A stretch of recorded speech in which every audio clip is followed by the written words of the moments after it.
I am very pleased to be here in Stockholm just 2 weeks after fully taking office as permanent President of the European Council and 2 weeks after the successful conclusion of the Swedish presidency. I am obviously one of the first to be grateful for the achievements of the Swedish presidency. I never forget you, Fredrik, for the rest of my life. You nominate me. The Swedish presidency, which ensured the entry into force of the Lisbon Treaty and reached agreement on nomination for new posts. The Swedish presidency also made important work in terms of substance, both in the different sectoral councils and in the European Council. This provides me a solid base to build upon. 2010 will be a challenging year. We will see concrete changes in the functioning of the European Union with the implementation of the Lisbon Treaty. Together with the Spanish presidency and the Commission, we are committed to making the best out of it. We will fully cooperate to enable Europe to operate in a more coherent and in a more efficient way.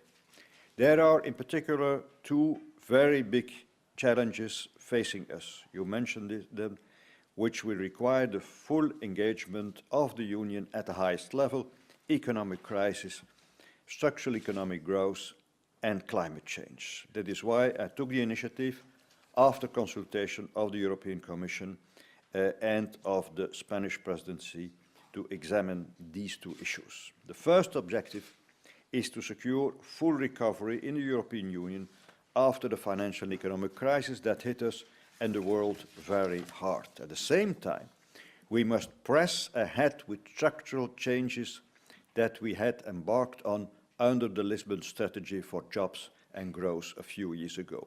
We need now more economic growth in order to finance on a lasting basis our social model, to preserve what I call our European way of life. This is a matter of survival, and we will succeed. We now need a renewed economic strategy with stronger ownership at the highest level, means the European Council. I found it crucial that the heads of state or government be clearly associated from the onset with this work. This will ensure their engagement and thus their commitment to implement what we agree. That is why I plan to have an in-depth discussion at the informal meeting of the heads of state and of government on the 11th of February. Later on, at the Spring European Council in March, we will have a more structural discussion, also in the light of the Commission's forthcoming communication. The objective will be to approve the new strategy at the June European Council. I want us to look together at the challenges ahead and the best way to tackle them.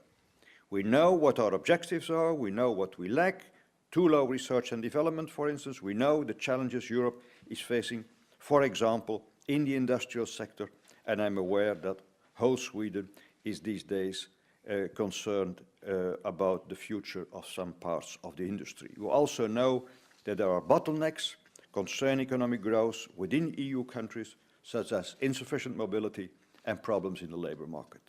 What I want us to concentrate is how we can overcome both our general handicaps and the bottlenecks in each of the countries. What is needed at the various levels of political responsibility. The EU as a whole needs to engage in this, and that means the institutions, but also the individual member states. It will be a collective effort. My next point concerns climate change. The Union must continue to be a driving force in this field. There has been a lot of criticism of the outcome of Copenhagen, but let us be clear, without the Union, the outcome in Copenhagen would have been much less. The skillful negotiators of the Swedish presidency and its president also played a key role in this effort. I am the first to recognize that we as a union would have liked to go further in Copenhagen. But there is no reason to be downbeat about the outcome. There are enough elements to build upon and to achieve positive and lasting results. This is a complicated process, and we are in for the long haul, and we will play our part. That's why I took the initiative to discuss at the informal meeting in February of the European Council the follow-up of the Copenhagen Conference. We will address this both in terms of climate change as such and the strategic consequences of the action of key players. I want the European Union to bring in all its influence in future negotiations. The Union has to be both heard and to be respected. The Union has done much in terms of its commitments for emission reductions. It also has done much in terms of financial assistance. It is prepared to bring the others, both in the short and the long term. It is time to recall that globalization may give rights to all global actors, but also responsibilities. Within a few weeks, we will know the quantitative goals of the various actors in terms of CO2 reductions. We will then know the distance between the pledges and what is needed to reach the objective of a maximum temperature rise of 2%. Everyone will have to face up to their responsibilities.